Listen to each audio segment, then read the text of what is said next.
Sistemas de numeración. El sistema de numeración decimal es el más conocido y usado en la vida cotidiana, pero solo entre las personas. El sistema de numeración referencia para los procesadores y cualquier equipo de tecnología digital es el binario. Nuestro sistema, el decimal, consta de 10 símbolos: el 0, el 1, el 2, el 3, el 4, el 5, el 6, el 7, el 8 y el 9. Cuando tenemos que representar un número mayor de 9, agrupamos dos símbolos, realizando combinaciones de menor a mayor hasta que agotamos las posibilidades. Luego tendremos que agrupar 3 símbolos y así sucesivamente. Como consecuencia, cada símbolo tiene su propio valor, pero multiplicado por la base elevada al exponente que le corresponde a su posición. Cuando realizamos operaciones con circuitos electrónicos, siempre es más importante la fiabilidad que la velocidad del cálculo. Si los ordenadores utilizaran el sistema decimal para realizar las operaciones, tendrían que utilizar escalas de tensión con 10 umbrales, y así podrían asociar un valor de tensión a cada símbolo. Por otra parte, todos los componentes deberían comportarse de forma lineal. Cualquier pequeño cambio de tensión por exceso o falta de ganancia en un circuito o una simple fluctuación en la fuente de alimentación provocaría errores. Como consecuencia, la escala más fiable siempre será la más pequeña, la que menos valores de tensión contenga, es decir, menos niveles. En este caso sería el mínimo 2 niveles, que sería el sistema binario. El sistema binario no es muy común utilizarlo entre personas, ya que siempre hemos utilizado el sistema decimal. Siempre hemos contado desde pequeños con los dedos, asociando un número a cada dedo de la mano. En este caso está representado aquí el 0. Normalmente esto no se hacía, pero bueno, es para representar los 10 símbolos que tenemos. Y al principio también se utilizaba el ábaco. El ábaco consistía en una serie de columnas con unas cuentas o bolitas, en las cuales, dependiendo el número de bolitas que tuviera o en la posición en la que estuvieran, pues indicaba un número.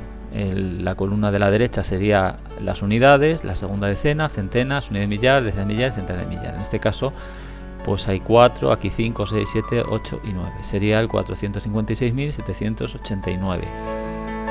Transportando el ábaco a estas columnas, como si esto fuera el ábaco, podemos mostrar nosotros un número como si fueran las bolitas estas de aquí.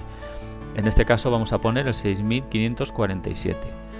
En la columna de la derecha el 7, en la segunda el 4, en la tercera el 5 y en la cuarta el 6.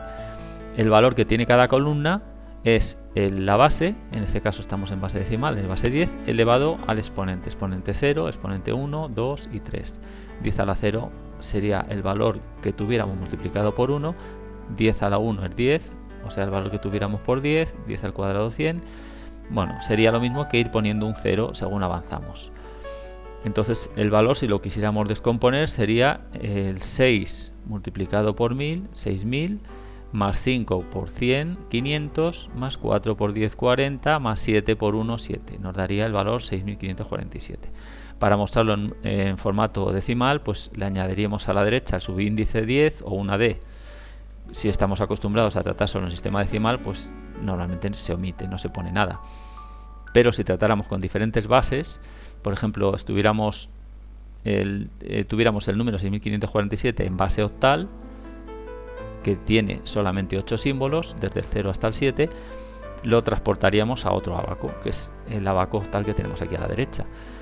En este caso, el peso de la columna de la derecha tendría 8 a la 0, también sería 1, la segunda ya sería 8 a la 1, que tenía un valor de por 8, la siguiente sería 8 al cuadrado, que sería por 64, y la tercera 8 al cubo, que sería por 512. De forma que este mismo valor, 6547 en octal, si lo pasáramos a decimal, valdría 6 multiplicado por 512, 3072, 5 multiplicado por 64, 320, 4 por 8, 32 y 7 por 1, 7. El valor decimal que nos daría es 3431. En este caso, el 6547 en base decimal no es lo mismo que el 6547 en base octal, ya que el valor decimal sería 3431. El sistema binario de 2 niveles nos permite asociar cada símbolo a un estado, que podría ser sí, no, alto o bajo, encendido o apagado, y la representación típica de 1 y 0.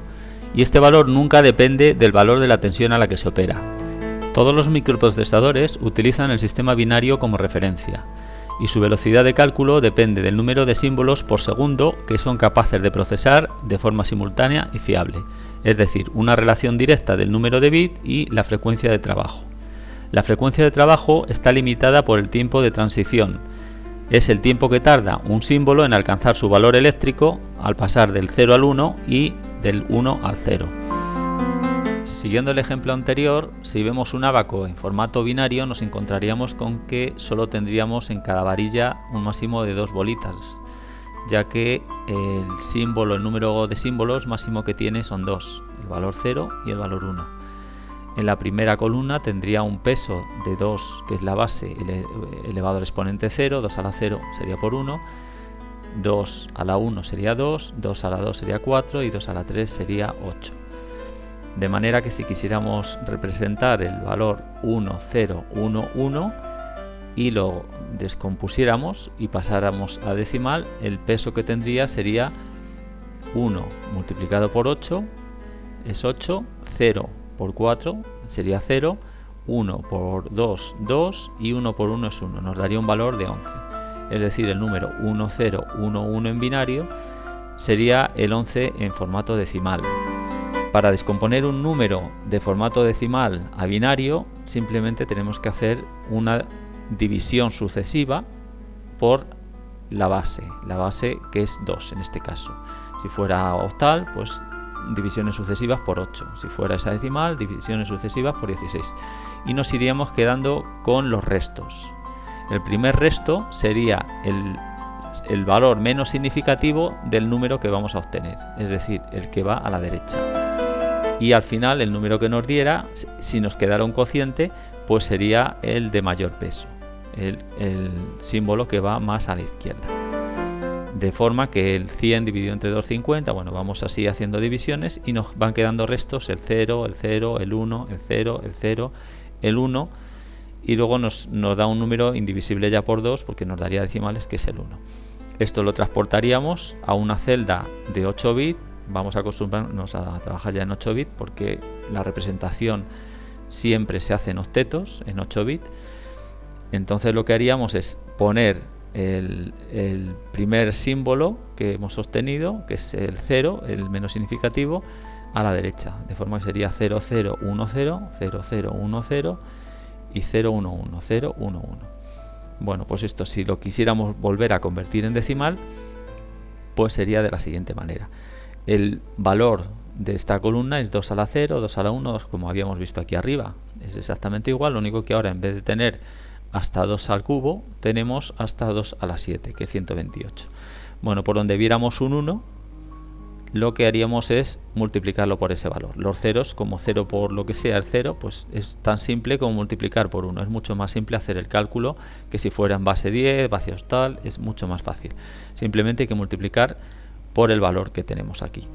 Entonces 1 por 4 más 1 por 32 más 1 por 64, pues nos volvería a dar el valor que teníamos de 100, lo cual quiere decir que el valor del binario de 11001000 en decimal es el 100. Es hecho descomponiéndolo de las dos maneras posibles. Si ahora lo vemos el formato hexadecimal, que es el formato que vamos a tratar siempre en informática, se presentan en los textos, sobre todo en los documentos, los datos en formato hexadecimal, ya que es mucho más rápido de representar cualquier estado de las líneas. O sea, estamos representando las líneas binarias, internamente el equipo está trabajando en formato binario, pero la representación la hacemos siempre en formato hexadecimal, para no tener que poner tantos unos y ceros. Bueno, pues la tabla hexadecimal sería la que tenemos aquí, en valor decimal del 0 al 15, que son el número de símbolos que tiene, son 16, por el 0 hasta el 15, y lo que haríamos es convertir cada símbolo decimal en binario. Por lo tanto, es un múltiplo perfecto el binario del hexadecimal. Por eso se utiliza la base hexadecimal para representar los números, porque es un múltiplo exacto. La octal no lo sería, pero la hexadecimal sí lo es. De forma que podemos componer cada grupo de 4 bits en un solo carácter hexadecimal. Lo convertimos y con esto pues hacemos la traducción. Simplemente, si memorizáramos estos valores, que tampoco es muy difícil memorizarlos, sería una conversión muy rápida y sería muy intuitivo saber el estado de las líneas que tiene el procesador. Simplemente diríamos FD73 y sabríamos que ahí tenemos estos 16 bits a estos valores. El menos significativo 1, 1, el siguiente 0, 0, bueno, así lo veríamos. Es fácil porque los 10 primeros símbolos hasta el 9 se comparten con nuestro sistema, son iguales, y cuando llega a ser el 10 nuestro, que ya desbordamos, el hexadecimal todavía nos desborda y es cuando aparecen las letras. Es el 9, el A, el B, el C, el D, el E y el F. El siguiente símbolo en hexadecimal sería desbordar, que sería empezar la tabla con el 0 y desbordaría con 1. O sea, después del F sería el 1, 0. 1, 1, 1, 2, 1, 3, 1, 4, hasta el 1F. Cuando acabáramos con el 1F, llegaríamos otra vez al 0 y sería el 2, 0. 2, 0, 2, 1, bueno, así sucesivamente.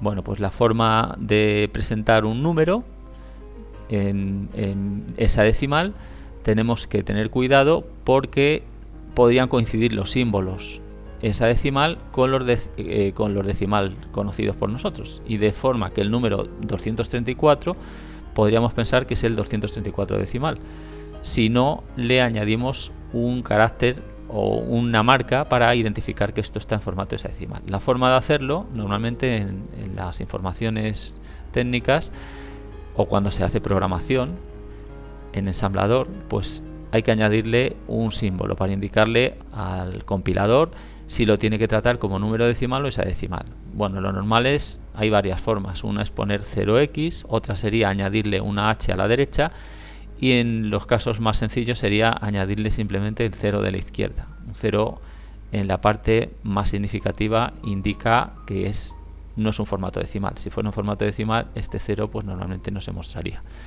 De hecho, este número 234 hexadecimal en formato decimal sería el 564 si lo convirtiéramos. Bueno, pues vamos a ver qué es lo que sucedería si transportamos las señales de unos y ceros a nuestra placa, a nuestro procesador. ¿Qué es lo que pasaría eléctricamente dentro? Pues tendríamos, por ejemplo, la información de un byte, que son 8 hilos, 8 señales eléctricas, el valor, por ejemplo, 100110010, y eléctricamente dentro tendríamos una señal que cambiaría de estado de tensión 0 a tensión alta. Si fuera una señal TTL, pues tendríamos aquí 0 voltios y aquí 5, pues sería una señal impulsiva que iría de 0 a 5 voltios. Cada vez que hubiera un 1, la tensión sería 5 voltios, cuando hubiera un 0, pues se mantendría la tensión en 0. O sea, tensión alta, tensión baja, tensión alta, tensión baja. Y esta sería la forma de onda que tendríamos dentro y la señal que viajaría por dentro del procesador. Para recuperar esta señal necesitaríamos generar una señal de reloj, de sincronismo, porque si hubiera mucha cantidad de ceros nosotros no podríamos extraer la información. La frecuencia de reloj lo que haría es que en los flancos de subida es donde leeríamos la información. El flanco de subida, pues aquí veríamos un 1, el flanco de subida, aquí vemos un 0, el flanco de subida coincide con el centro del impulso. Por eso es muy importante la frecuencia, la velocidad que vamos a adoptar en nuestro procesador, que sea lo más alta posible, pero tenemos la limitación de este tiempo de transición. La velocidad del procesador no la podemos subir hasta el punto que nos invada esta zona, porque nos daría una señal de error. Si reducimos la tensión del procesador en la medida de lo que podamos, conseguimos que este valor de tiempo se reduzca. Por lo tanto, los procesadores suelen tener cada vez una tensión de trabajo más baja. En vez de ser señal TTL de 0,5 voltios, pues suele ser de 2,7, bueno, empezaron a ser 3,3, luego 2,7 y ahora los hay hasta de 2,2. Con esto se consigue subir la velocidad del procesador, reducir el consumo, ya que todos los componentes receptores cargan, y si cargan pues crean un calor, una temperatura, y cuanto menos tensión tengamos pues menos disipación de calor hay. Y ya para finalizar pues vamos a ver un bit, para tener los conceptos claros, son dos estados, o 0 o 1, un byte son 8 bits y una palabra también se denomina un byte. Las tablas de caracteres. Para comunicarnos con un dispositivo electrónico existen diferentes modos. Puede ser un teclado, una pantalla gráfica, por voz.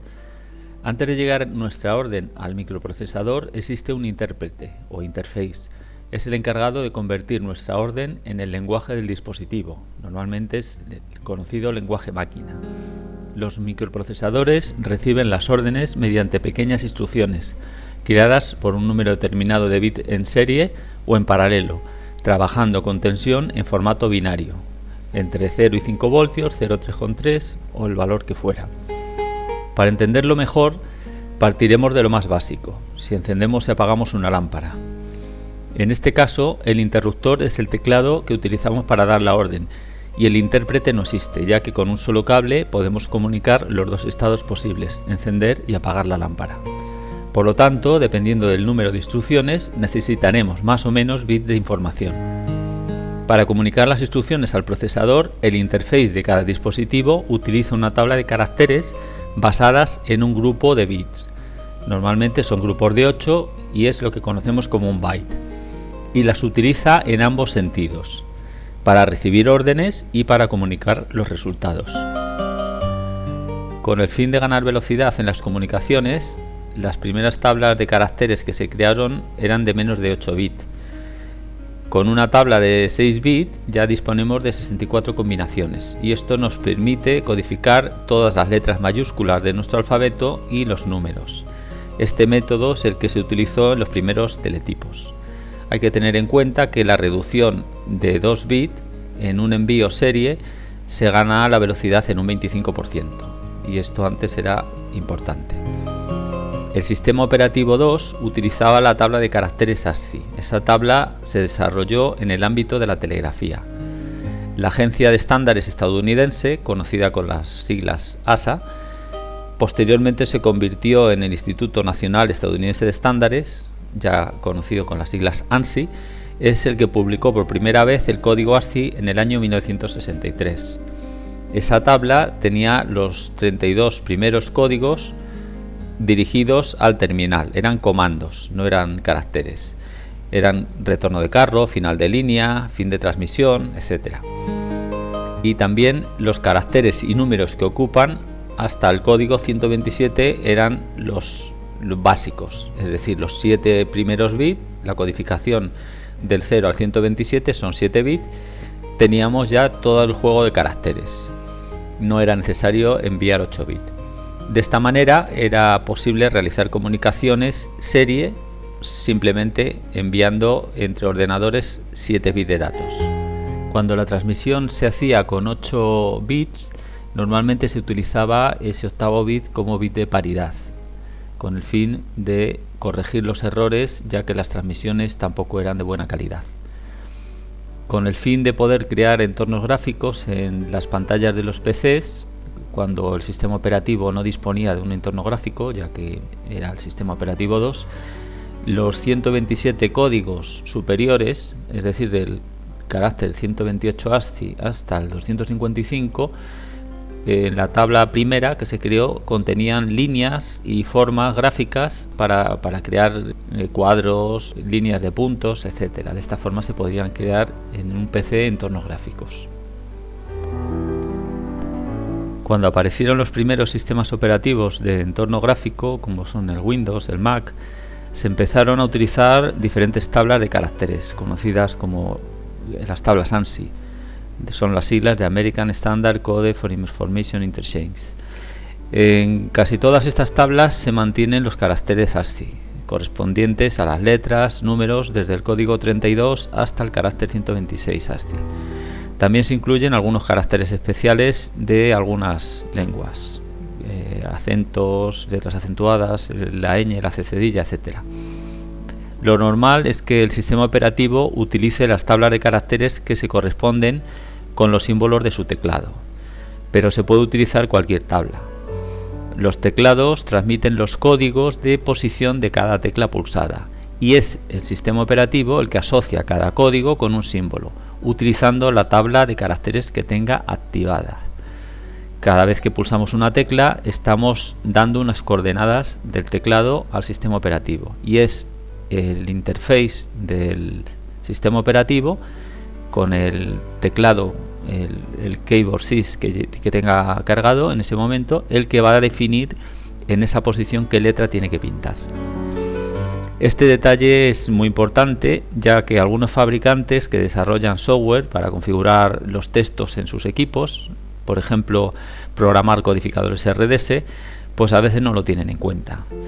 Si se programan los textos en un codificador RDS utilizando los códigos de la tabla de caracteres del sistema operativo del PC, y los receptores de radio lo que hacen es traducir los códigos utilizando una tabla de caracteres que es la propia del RDS, pues que lo que sucede es que los receptores muestran los textos con algunos caracteres que no se corresponden, es decir, con caracteres erróneos. Con estas tablas de 8 caracteres, es decir, de 1 byte por cada símbolo, es posible almacenar documentos ocupando poco volumen, pero en cada byte no se define el tipo de símbolo que se debe mostrar si fuera diferente al latino, puede ser griego, podría ser chino. De esta manera el código no se correspondería. El uso de Internet es quien aceleró la necesidad de disponer de otro tipo de tabla. Como solución a estos problemas, desde el año 1991 se acordó internacionalmente utilizar la norma Unicode. La tabla Unicode es una tabla grande y en la actualidad asigna un código a cada uno de los más de 50.000 símbolos, los cuales abarcan todos los alfabetos europeos, ideogramas chinos, japoneses, coreanos, muchas otras formas de escritura y más de 1 millar de símbolos especiales.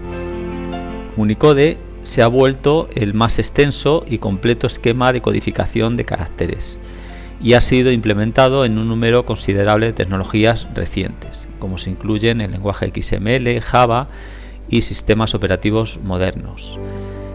Con Unicode, un ordenador utilizará unidades de 8, 16 o 32 bits para decodificar los caracteres, ya que define 3 formas de codificación bajo el nombre conocido como UTF o formato de transformación Unicode, Unicode Transformation Format. De ellos los conocidos son el UTF-8, que es una codificación orientada a byte con símbolos de longitud variable, el UTF-16, que es codificación ya de 16 bits de longitud variable y optimizada para la representación del plano básico multilingüe, y el UTF-32, que ya es una codificación superior, que es de 32 bits de longitud y es fija, y es la más sencilla de las 3 al final, por no ser variable. Como ejemplo, en la cabecera de los ficheros XML siempre se define el tipo de codificación que se está empleando, con un texto que pone XML, versión, lo que sea, encoding y entre comillas UTF-8, UTF-16, lo que fuera.